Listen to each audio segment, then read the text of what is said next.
Hi everyone and welcome to seminar number 2, which today looks at chapters 3 and 4 in your text. Chapter 3 is identifying target audiences and chapter 4 is about rules of engagement for social media. And thank you, by the way, for being patient on this item. As I promised, I think previously, I will get seminars for Module 2 up in the next 24 to 48 hours for your review. Technological problems aside, I had some issues.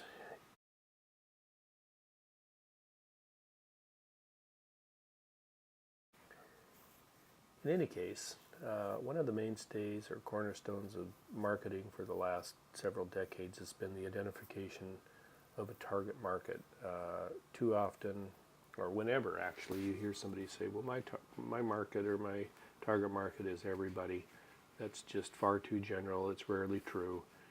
What you want to do is to have an understanding of who your customer is. There was a marketing guru named by the name of Peter Drucker, who you may have heard of, that died in 1999. And he was considered by many to be the father of marketing, although his focus was management, when he wrote an article that talked about the need to ask 3 questions over time on a regular, reoccurring, ongoing basis around your company. And those 3 questions are, what is my product or service? And that can change over time. Think Kodak.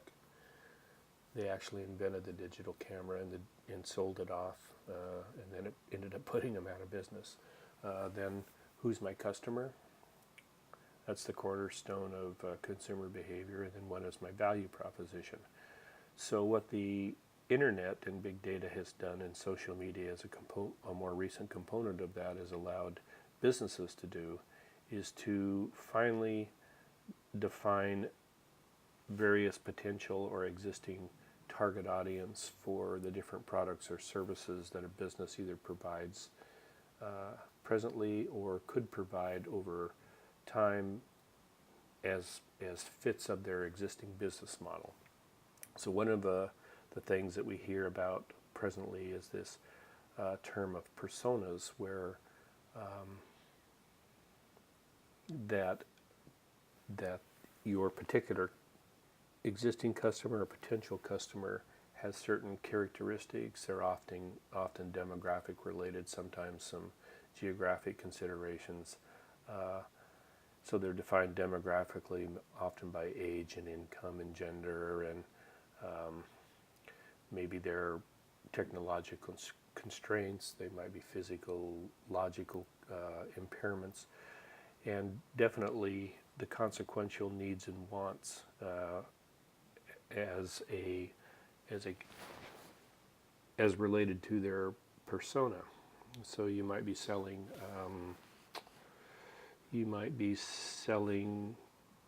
a particular product that has features that in fact would have specific value to somebody that is deaf, but has other values or characteristics to someone who is not. The distinction between needs and wants is really relates back to functional needs and psychological needs, as defined by Maslow's hierarchy of needs.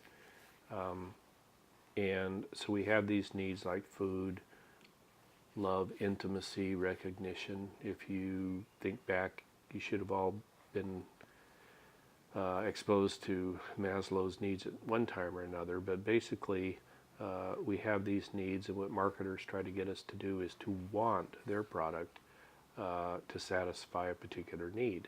So I'm hungry, I've decided that I'm thinking between a taco and a hamburger, and once I decide on that, what are my choices for hamburgers? I might want a Burger King or a McDonald's or whatever. So marketers try to insert themselves in that thought process, and at the end of the day, they are looking for customers that might want their product, that can demand it. and those that can demand it are those that have.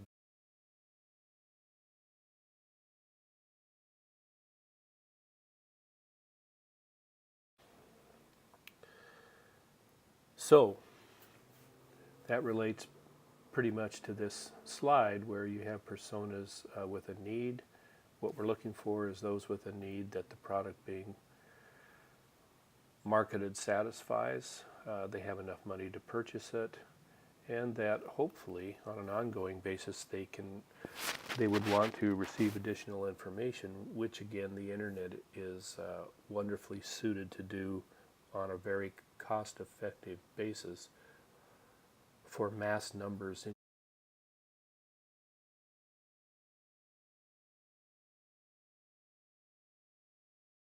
space. So suppose a company is selling online security tools designed to protect user privacy. You might have all of these 5 different personas might have a need for your product, but they interact with your product very differently. That's certainly true for a product like the iPhone, where again, the target market is not everybody. There are very distinct target markets to whom Apple promotes, and I would say promote versus markets, because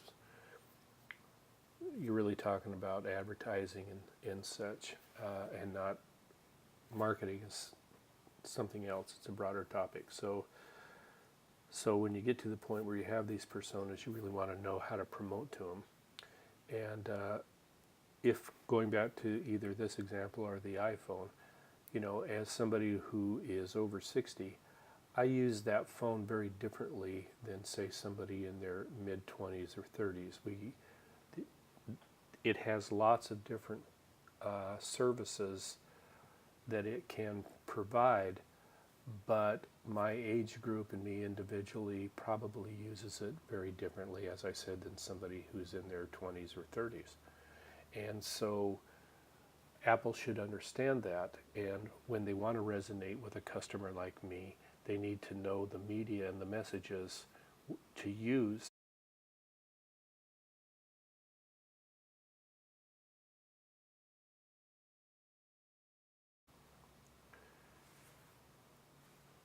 So it's important then for marketers to know various elements or characteristics about these various market niches. And so what sites do they go to? What do they talk about in their discussion forums? Again, their different age groups talk about different things, and they go to different sites, obviously. And again, you want to understand what's going on with those various groups so that you can connect.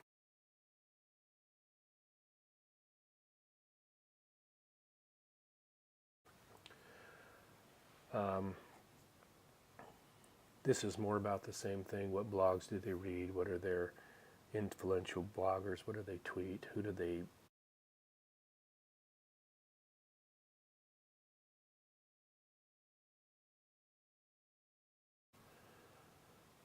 and also obviously what do they talk about? What social media allows you to do is to, if you do it correctly and politely and all of that, you can engage, you can insert yourself and engage in those conversations, which leads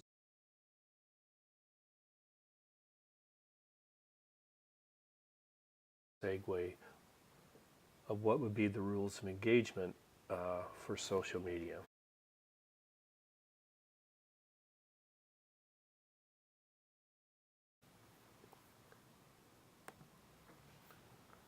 Because social media really involves discussions between real people about issues or products that they care about. And that often includes brands. So there's this opportunity to both learn what those discussions are about on the part of the brand owner or operator itself, and to get their attention around different issues that you know that they have.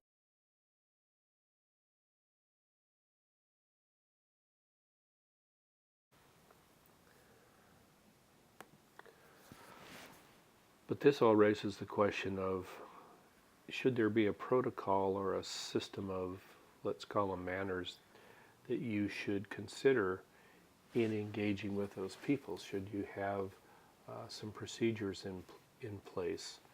And those procedures could be formal, or could they could be a consequence of sort of a generally understood manner amongst a group or even a large number of users on the internet of how these communications and conversations should evolve.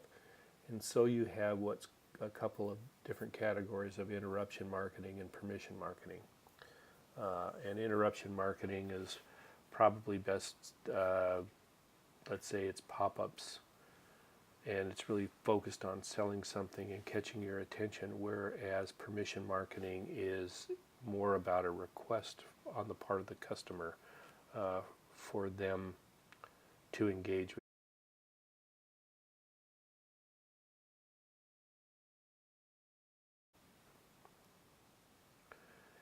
And marketers have learned, while social marketing is, media marketing is still a rather nascent form of internet marketing,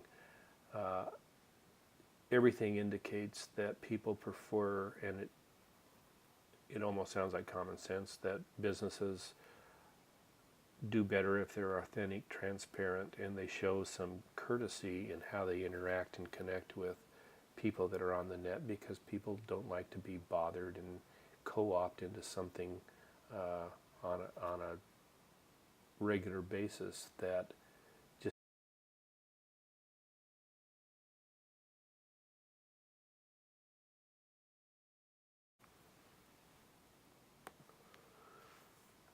So again, this would imply two broad strategies, a passive strategy and an active strategy, where a passive strategy is you just sit and watch and listen, and you kind of engage on a not too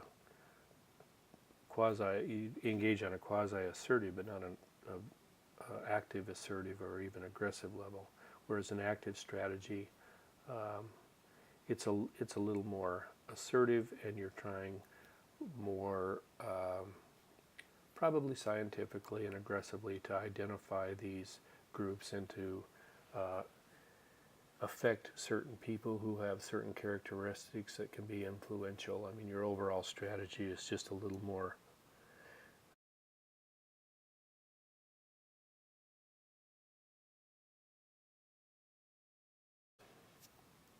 Maybe active is better, because aggressive normally is not good in social media.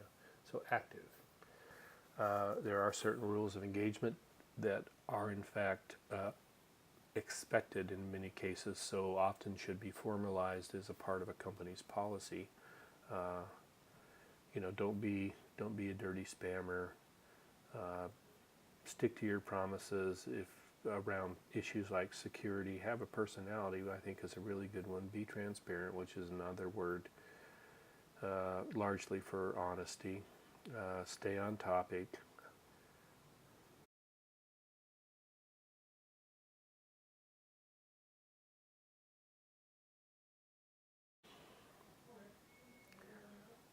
Defining social media marketing ethics is another, again, broadly, it's around honesty, privacy, respect, responsibility. So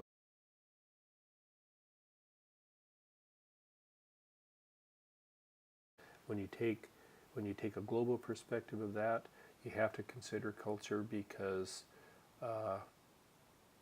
even within this country, regionally, I would guess, or geographically, we interact with one another differently, and so it becomes more problematic and complex.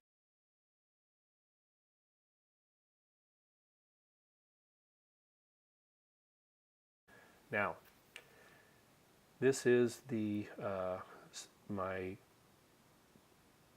project. Having a brain gap here of this is the seminar project that I want you to complete.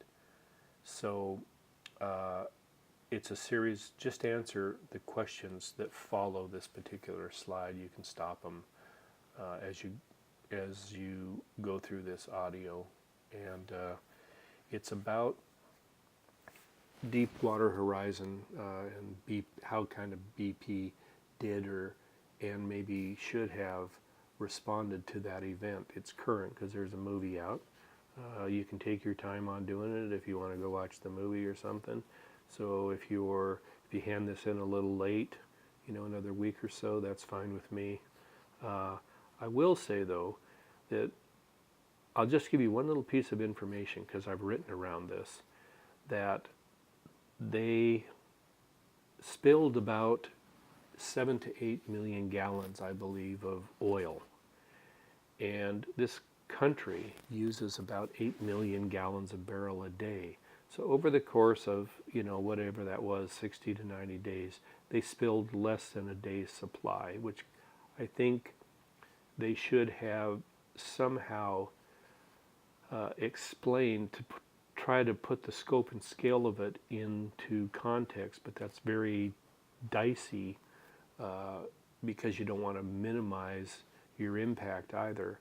But you're working against a media that in the beginning discussed it in terms of barrels of oil and then changed it to gallons of oil, 178 million gallons or something like that.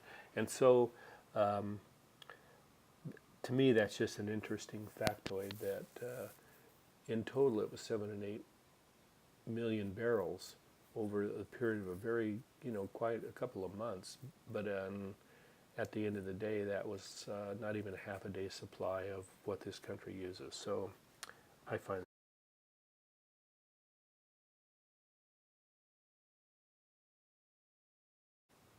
So go through these slides.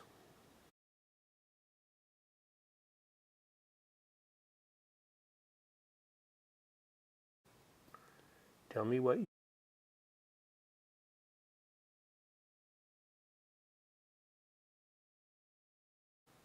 and hand that in. So I look forward to seeing these. I'm not sure this was in the text or not. It doesn't matter. Just follow these questions.